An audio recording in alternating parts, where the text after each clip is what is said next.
But yeah, so we're here at the Jiu-Jitsu Queens Winter Camp, and it is your third time in Amsterdam here. Is that correct? Yes, that is. Well, I've been a few times, but not also sometimes for other reasons. Yes. Extracurricular. Extracurricular activities. As Jiu-Jitsu is like your profession and your main thing. But like the third time you're here at Jiu-Jitsu Queens. Yes. Yeah, I think you were a brown belt when you came here for the first time, and then you came back after you won ADCC for the first time, and now you're here again. Yay! You can't get rid of me. I'll keep coming back. Nice.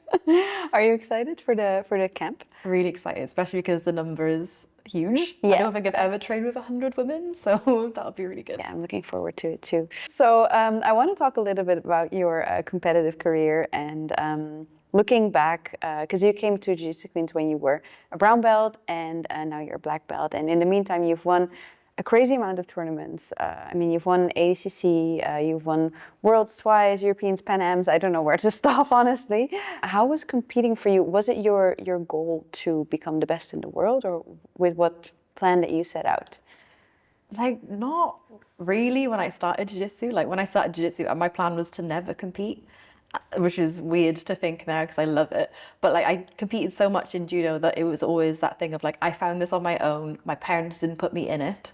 And so it's going to be my own thing, and I'm not going to let the pressures of competing get to me. It's just going to be something that I do for fun and enjoy. But then like, I went to a tournament to watch some like of my teammates fighting, and I straight away was like, I want to sign up. I want to go do it.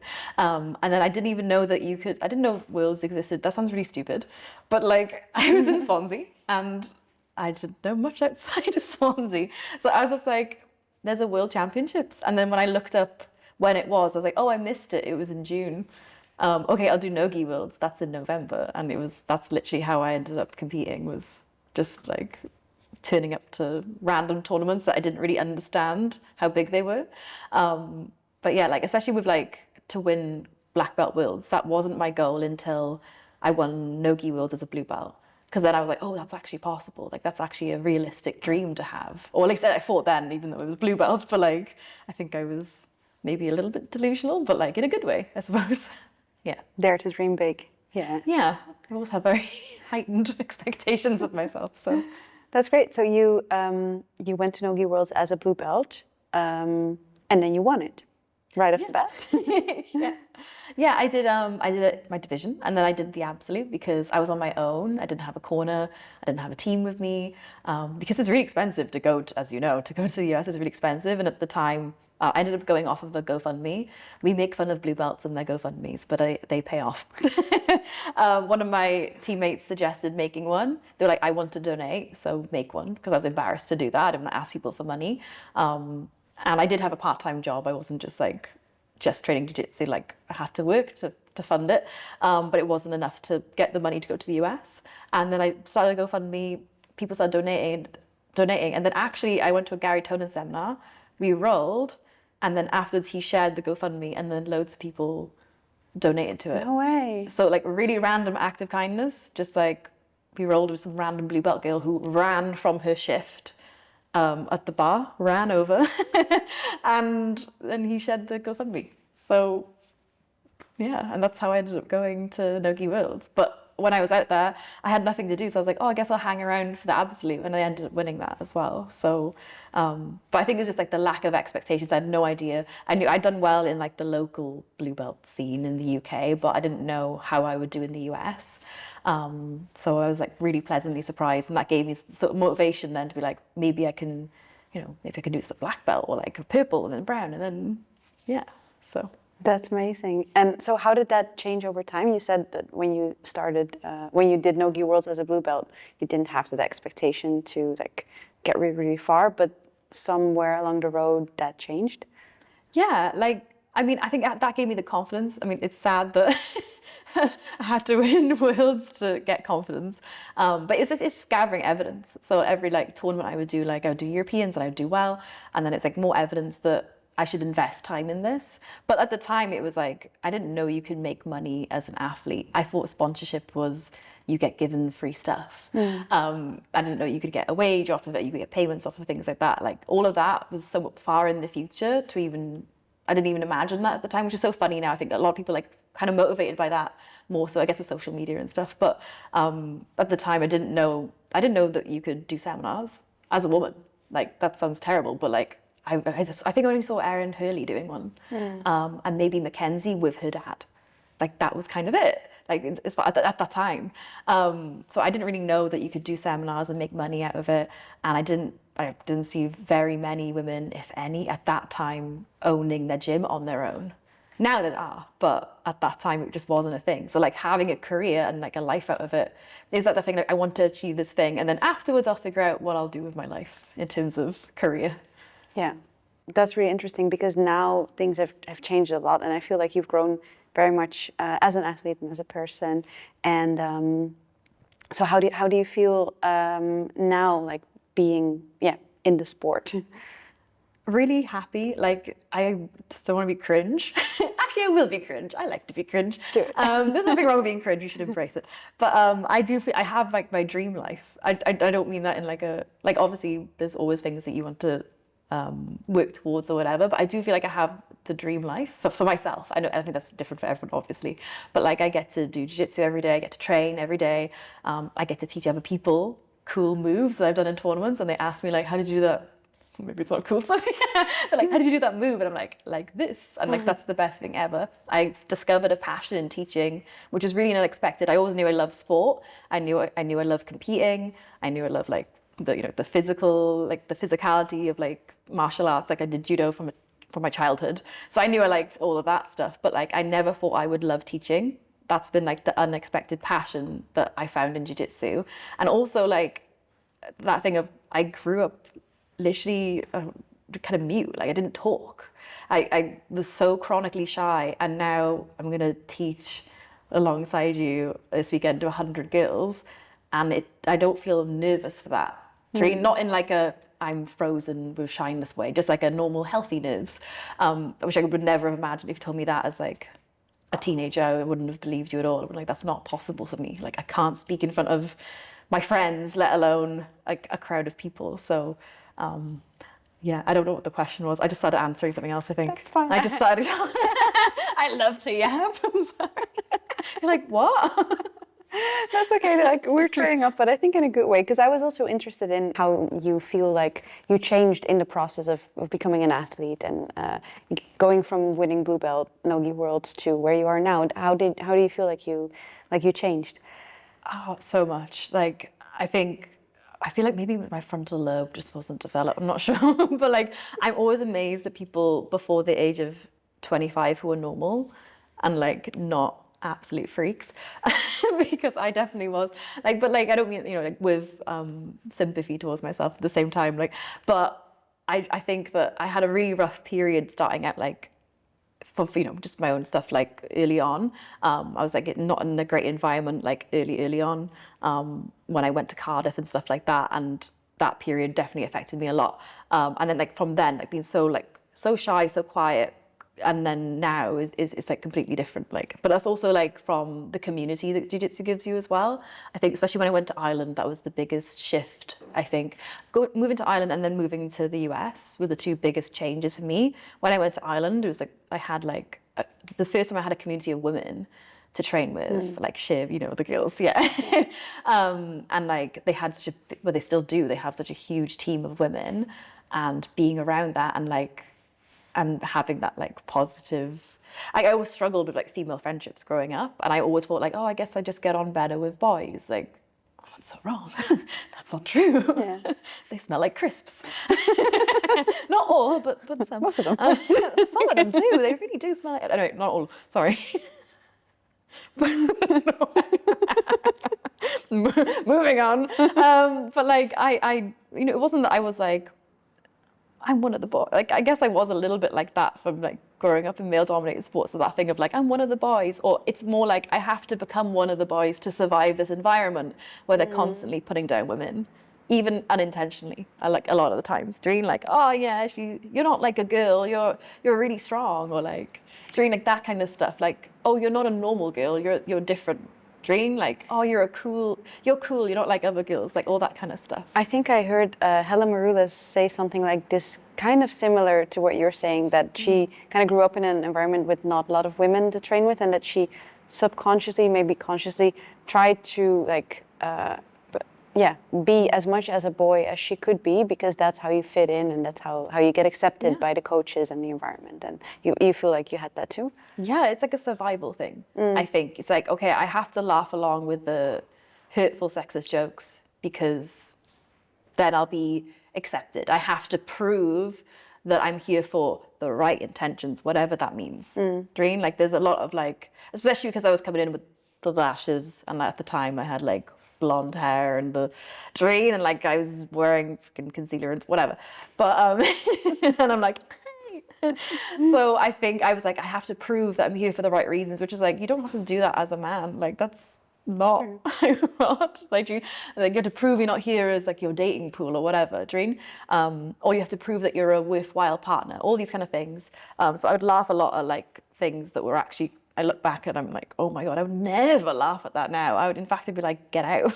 Dream, like if it was my environment, I would say, oh, you can't say that, you need to leave. Dream. So yeah, I think a lot of it is just like a survival thing. But then I moved to East Coast, and it was like all these girls who were a little bit older, not all of them, but like a few of them were a little bit older, so like content and confident in themselves.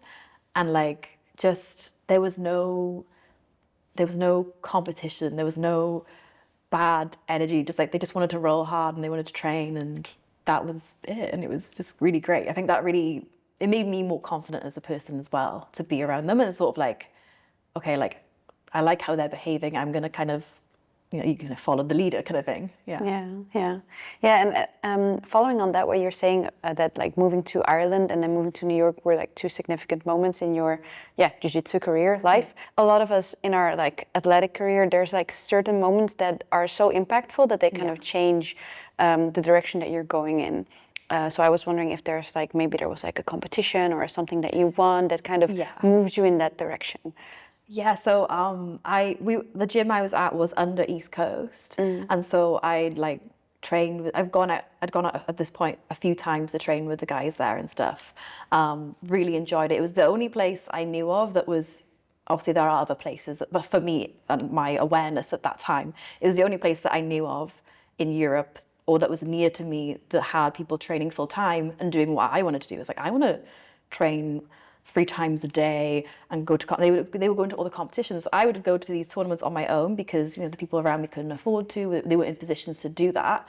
But they would go as a squad, and then they would like adopt me in their squad. And I was like, I don't really know them because again, at this point I'm silent. So they're like, she's strange, but we'll just adopt her, I guess. So then I had like a little team, and I was like, oh, this is, at first that was hard because I was like, oh no, now people are watching. And now I feel like I want to impress them. But like later down the line, it's way better to have people there with you, like win or lose. You want to celebrate with people, not celebrate on your own. Or like if you want to, be sad with people or not on your own. And then I got silver at World Pro.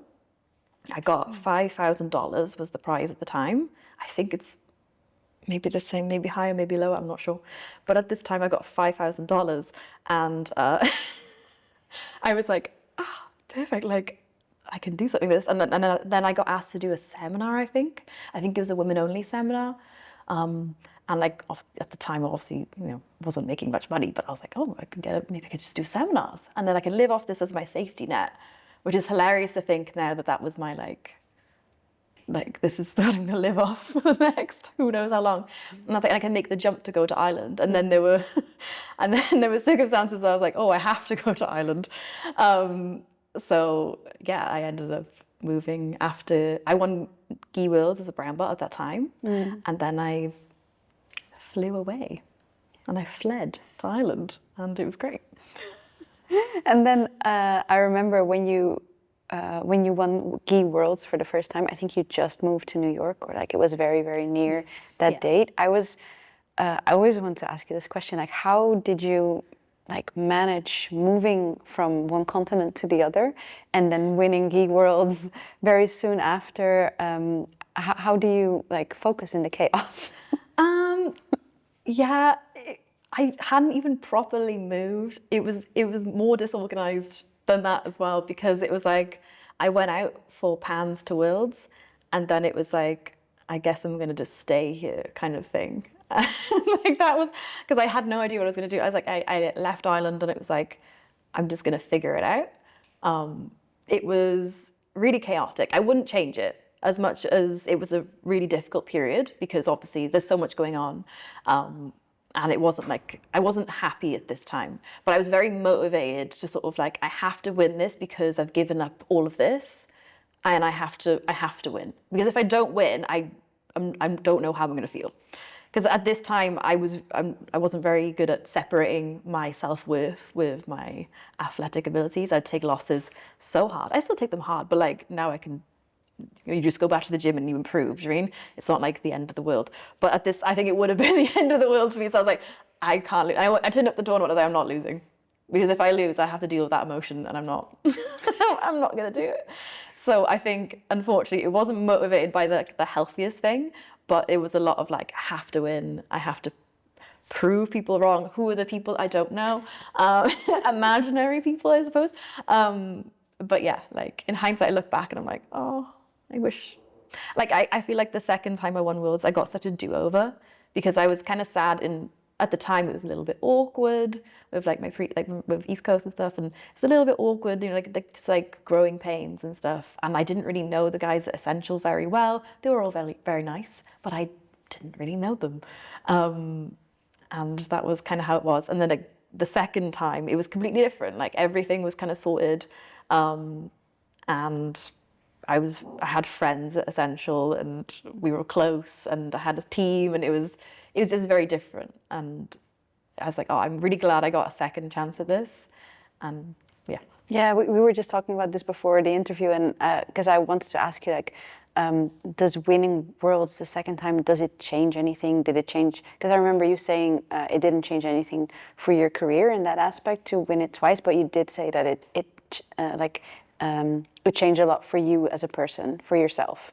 Yeah, like it wasn't like my one regret about the first time I won Worlds was that there was like weirdest intention. Doreen, where like it's about the people that you've come up with, Doreen, and like that was what was difficult for me, was that I felt like there should be certain people here and they're not here, and like that's what it's all about. Is like you go through all those like all the times that I lost at tournaments, and I was like, finally, like the fruits of that labor are coming to a head here, and there's people missing, and it was really sad and like really hard for me.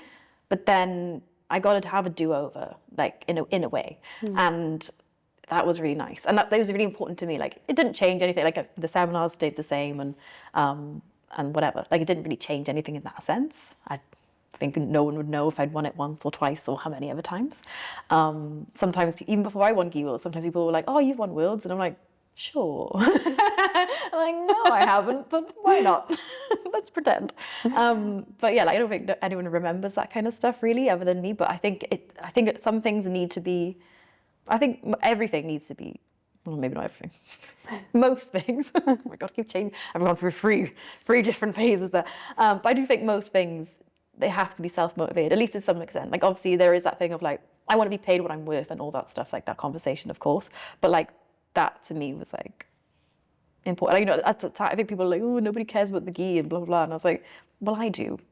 And so I'm very proud of this. And I don't care if no one else is, so.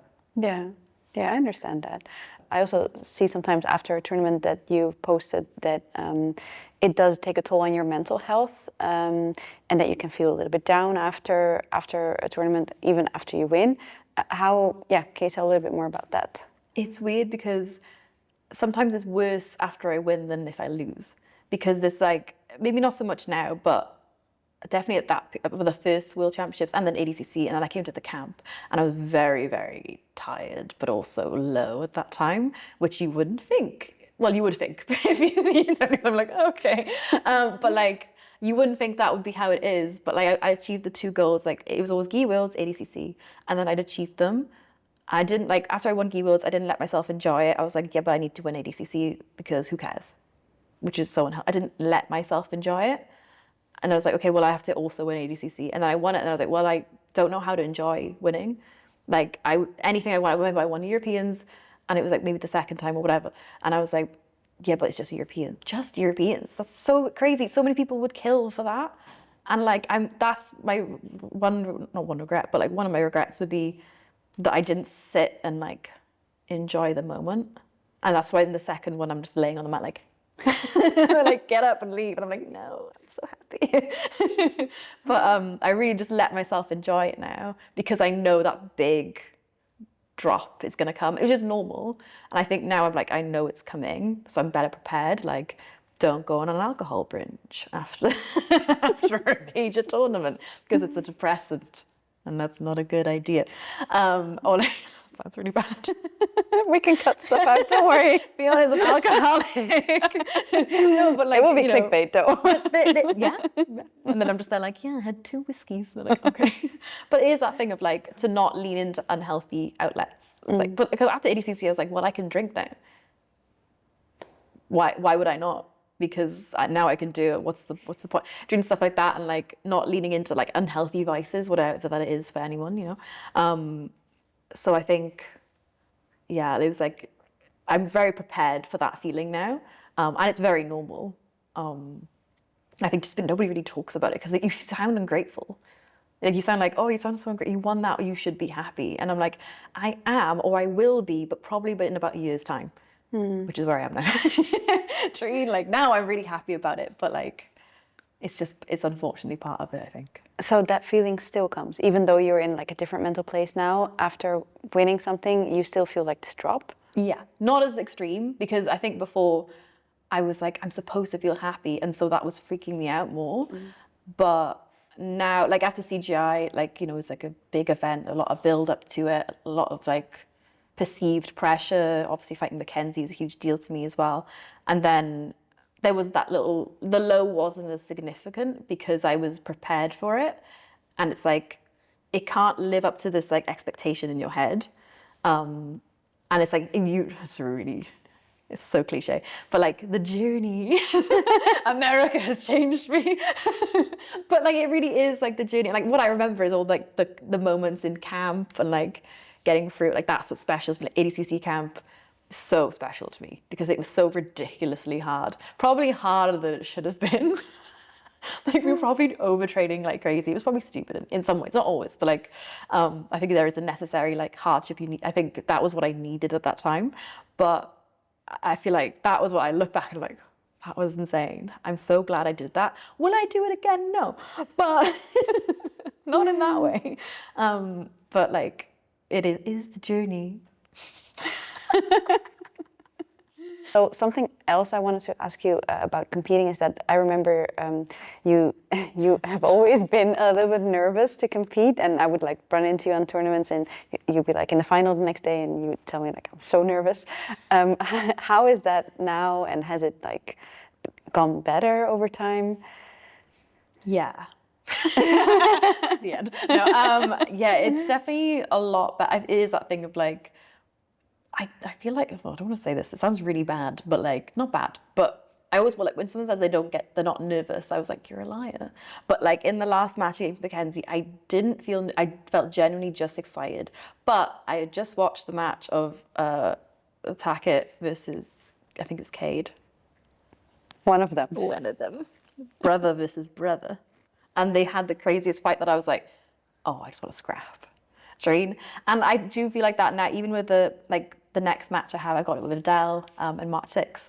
And I'm like, yeah, of course, like I'll be nervous, but it's the excitement overrides it. And it's like, I do think that winning the things I wanted to win really did take pressure off, which should have, I always thought it was going to be the other way around, but it really has taken the pressure off in that everything is a bonus. Now I can have fun and relax because there was all this pressure, like I have to achieve this. And if I don't achieve this, like I'll always like live with regret or whatever, like this weird thing. Like, you know, the story you tell yourself becomes truth, even if it's not true. Like if you said that to me, I'd be like, that's ridiculous. But like to myself, I'm like, that's the sort of story I'm telling myself. Whereas now it's like I can sit and enjoy the hard work, which is getting to fight on like a big event, getting paid to do it, which is nice. And yeah, just getting to enjoy all that stuff now. Of course, it's nerve-wracking because whatever, but I also think the freedom of like anyone who's like, I think, you know what makes me sad is that I don't think I would care about whether I win or lose now. Obviously, I want to win always, but like I could be like, it's okay. I go and work on this in the gym. It's not personal during this. Like, it's not a personal thing to my self-esteem. It's like, this person is better than me at this time, or they caught me in a position that they're better at than I am.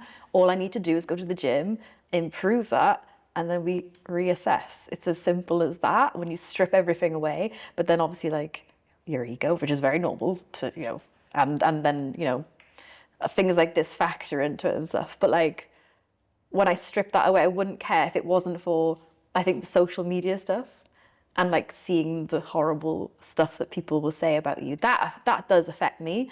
But at the same time, it's like, you can't live your life ruled by that. And then when I just realized that, like, that's what makes me nervous is, what will people say after? Even if I win, what will they say? If I lose, what will they say?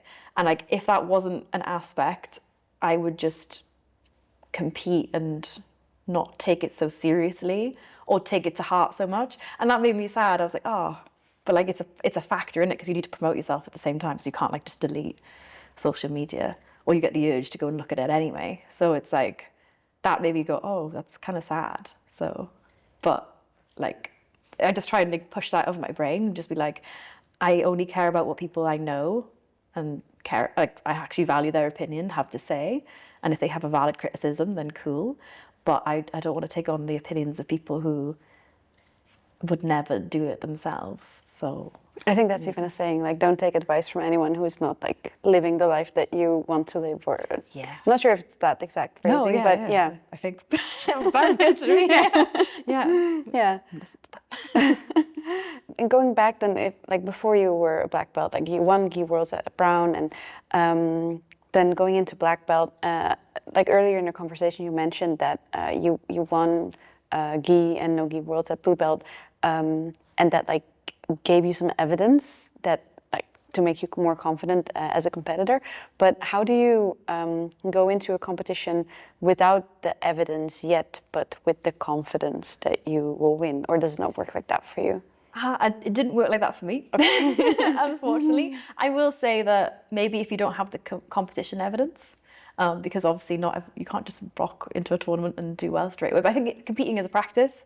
I think there's a lot of like misconception that your level in the gym is a direct reflection of your jiu-jitsu when you go to a tournament. I don't think it's as simple as that. I think there's some people who compete really well. It doesn't mean that you're terrible in the gym and then you're going to win worlds, but like, to a degree, there can be like a discrepancy if the nerves really gets you. So I do think competing is a practice for sure, like just mastering that and stuff like that. And it is something that I've done since I was 8 years old. I've competed in judo since I was 8 years old, not to the same degree, obviously, but like it's all been a practice that's built up my repertoire. That's a big word. That's a big word for me. But it does. You've got all that built up. Of like, I will be okay. I guess evidence of I will be okay regardless of the result.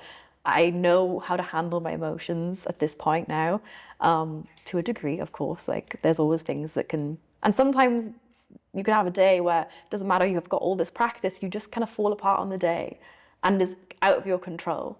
And it happens, and also accepting that you can just kind of choke on the day, literally sometimes. But like, you can just have a moment where you have a wobble, and you're like, how did that happen? I felt like I was on such a good path, and then you just have a weird day, and that's also part of just accepting that as well. But for me, I love like my favorite way to handle nerves, which is not what you asked. It's not what you asked at all. But we're circling back to it, and I would love to know because.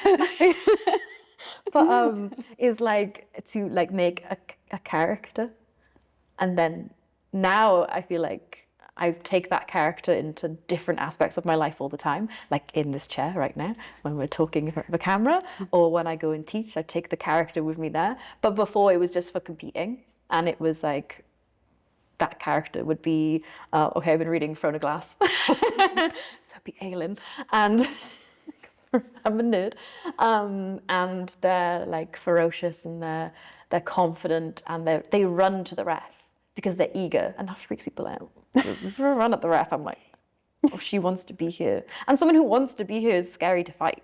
Someone who's excited to fight. So you have to kind of tell yourself, I am excited to be here. And every time a thought comes in, flip it. Or like JT did this to me. He manipulated me in a good way.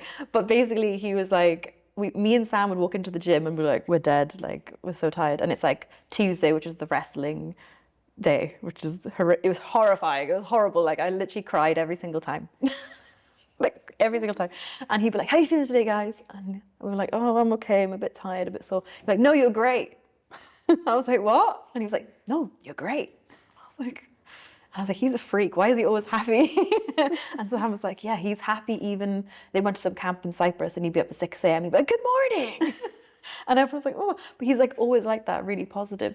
And like, it made me go, I'll never be quite that level, of course, but it really had an effect of like, I want to be that happy, excited person, and I want to go into competition excited and running on the mat. And like, so every time like a negative thought, it sounds like toxic positivity, I know. Like obviously if you feel your emotions, I'm not saying that, but like when it comes to competition day and you don't have the space to feel your emotions right now, it's like you have to flip it. It's like, I'm so nervous. And I'm like, I'm not nervous, I'm excited. Or, oh my God, there's a huge crowd of people watching me. Flow Grappling has got their camera up my arsehole. Like, sweet. Sorry, can I say arsehole? Sorry. Again, it's okay. My butthole. Trina, there's a camera there. Like, I'm going to be the highlight reel if I lose. And then I'm like, I love it when people watch. This is great. This is what I've always wanted. I've always wanted people to watch me, because if they want to watch me, it means they're going to come to my seminars. It means they're going to get me as the main card on a fight card because people want to watch me. So I'm going to get that position. So I love this. So, and then you start to believe it. And now I genuinely like those things, because maybe I don't really, but I've deluded myself.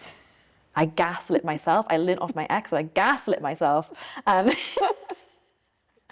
I mean, I think it's okay to like toxic positivity, whatever you want to call it, but I think it's okay, like on the competition day, in that moment, for those 10 minutes, it's okay to sidestep from any emotion that might be like in your way. So I want to ask you about CGI. You competed there in last August, and you were up against Mackenzie Dern, and you managed to get the win.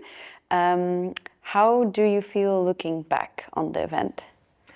Yeah, it was really cool. It was really, really great. It was a big risk, but I do think it like paid off for me. And yeah, it was really exciting, because obviously like Mackenzie was the person I would watch when I first started. I used to watch her and Michelle Nicolini and Louisa, Bia. They were fighting all the time, and then it was like in the lightweight division, and then it was Mackenzie and Michelle in featherweight fighting all the time. And I was like, and then I think I got my brown belt, I think that's when she went to MMA. So I never came across it. I didn't think she was a person that I could come across, Doreen. And now she's, got a really, really fantastic MMA career. She's in the UFC and doing really well. So for her to come back for a super fight was just so cool. Doreen is one of those like dream matchups, just like to see how you would do with someone of that caliber. So yeah, it was really, really great experience for me. Like I really enjoyed it. And like the whole show was really exciting. It was brilliant. And I think it's like such a big risk for the show.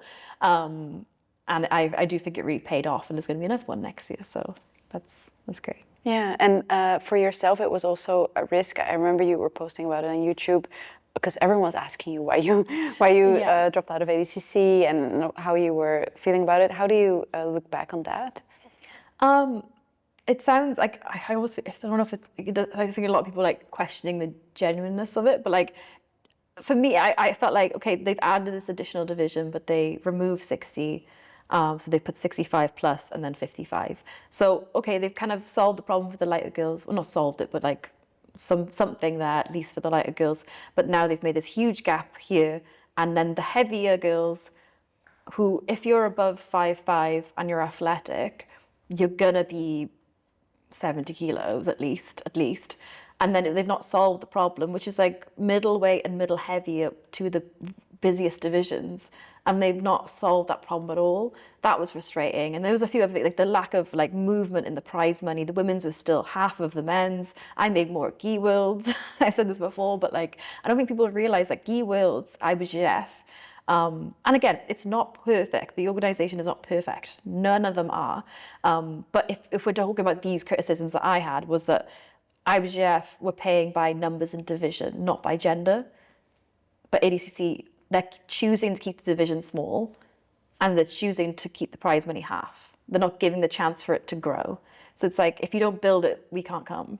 Dream. And like, yeah, maybe the first one would be quieter, but they also don't have any awareness of the women's divisions. If they did, they wouldn't have made those categories in that way, because they would look at where are the busiest numbers and they would put them there.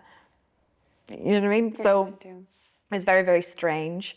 And then I saw Craig was having, he was talking about the show and he was having people come through. And I was like, well, where's the women's division? There are no women involved. And I messaged him and I was like, I want to be involved, like make a women's division.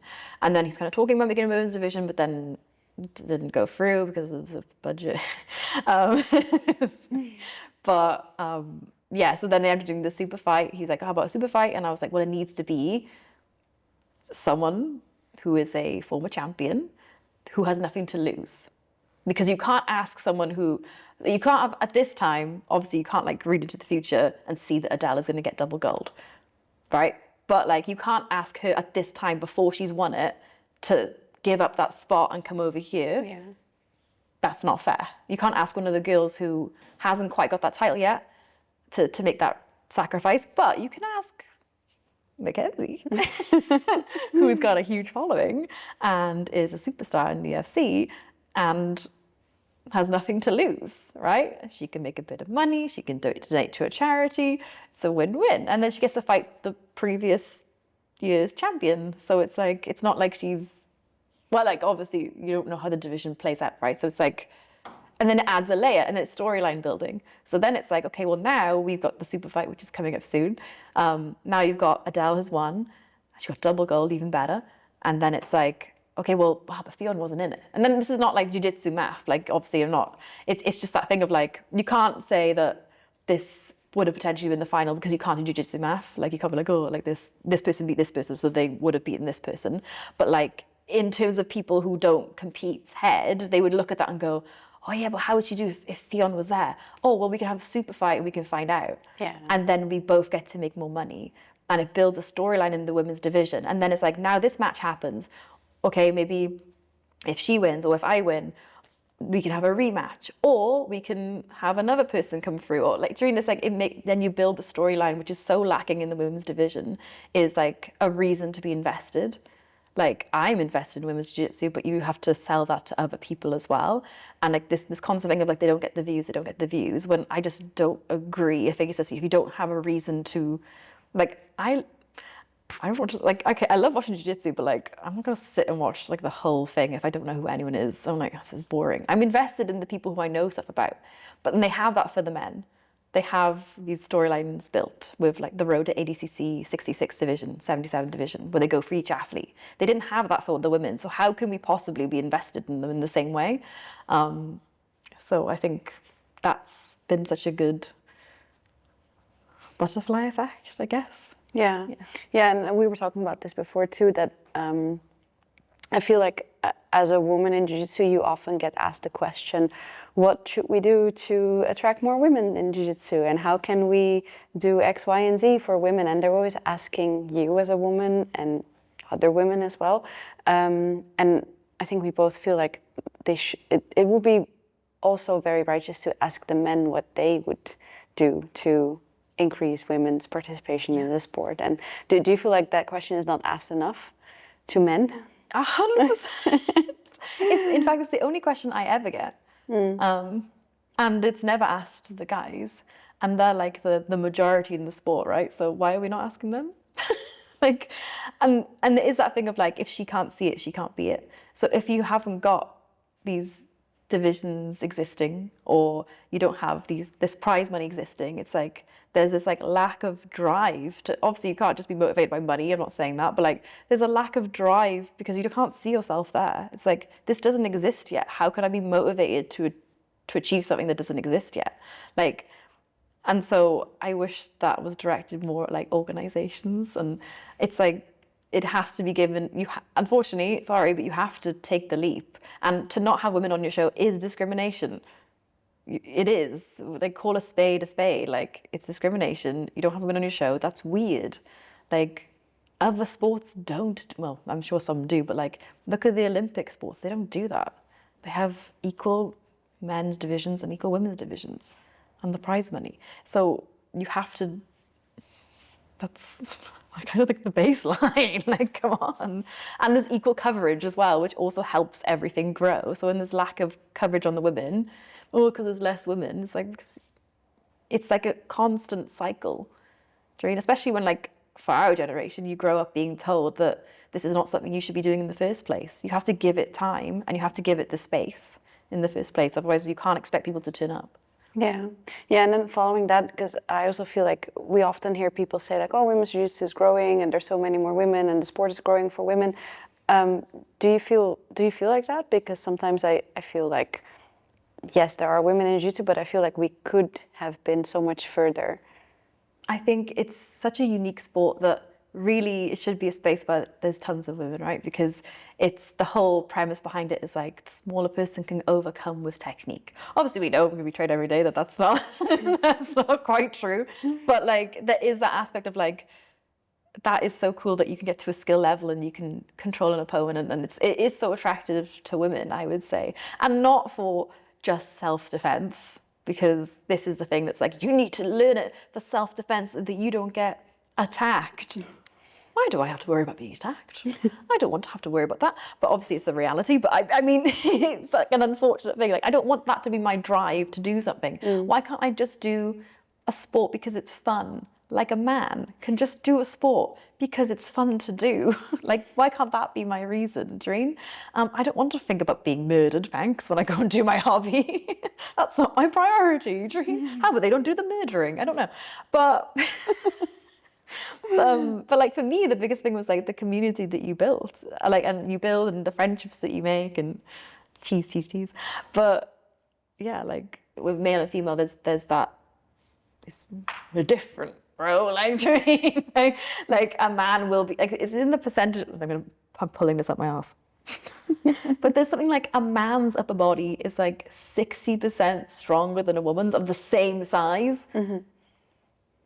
That might not be true. Google it. But I think it is. And I think 40% stronger lower body.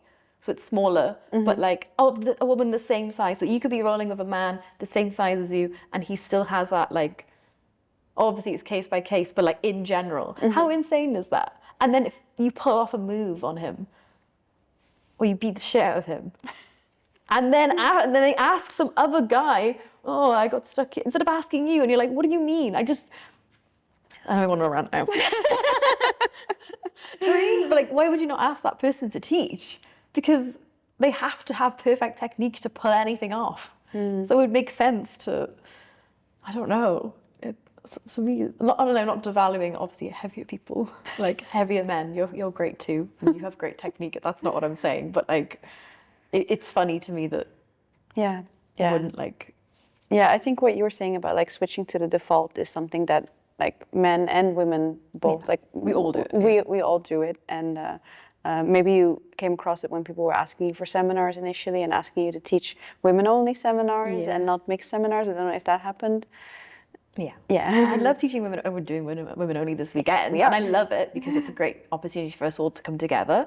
But when it's the only option you're given, women or children, I like your kid, but I don't like kids.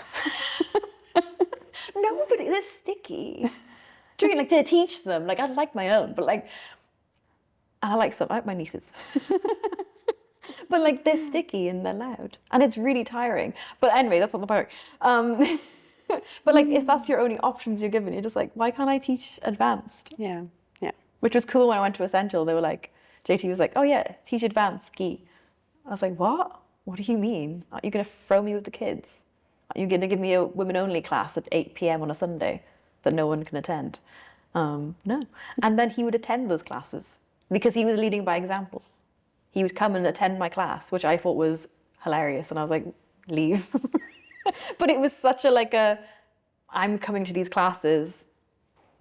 And then, not like, the guys were still coming. They were all very supportive as well. But like, it's like leading by example. He's there like asking me questions, probably just to show people that we're going to respect it as an equal, which is crazy. But That's very strong. yeah, it's really cool. It was a great leader, like Doreen. Yeah. So yeah, looking into the future, you'll have a match against Adele on the UFC Fight Pass, which is happening very, very soon. How are you feeling about that, and what else is in the future for you? So I'm really excited to get that match done. You know, like it's been like a nice build up to it. We fought a couple 3 years ago, 2.5, 3 years ago now. So it's a very different match. I always think that like a win expires after 2 years. So because the person could have completely changed their game at this point. So yeah, like I'm really excited for that, and it's on like a really great platform with the UFC and stuff like that. So that's going to be really cool. That's a match I'm really excited for, and like my biggest challenge to date for sure.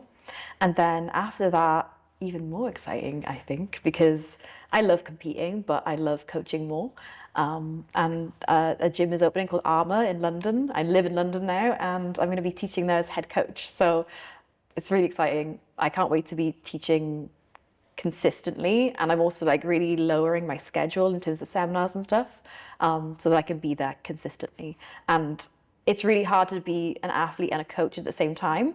It'll be juggled for a while, but eventually I would like to just focus on coaching and be able to, yeah, like I mean it's really rare that someone can do that, so that's something that I would really love to do, and just focus on that and help athletes, you know, particularly female, of course everyone, but particularly female athletes who are maybe undernourished. Well, that sounds very exciting, and I'm looking forward to seeing you compete and taking up your new role as a coach. Yeah, so we're wrapping up, getting towards the end. So I just want to take time to thank you for your time and sharing everything. It's been wonderful talking to you. Is there anyone you would like to give a shout out, sponsors, family, friends? Thank you, Progress, for sponsoring me and funding my career. Always big thank you. Thank you, UFC, for also funding my career. Thank you, Rose, for having me. And thank you to my parents for birthing me. Particularly my mother, because she did the birthing. And Right. you know how hard that is. I do. Okay. Cool. Yeah.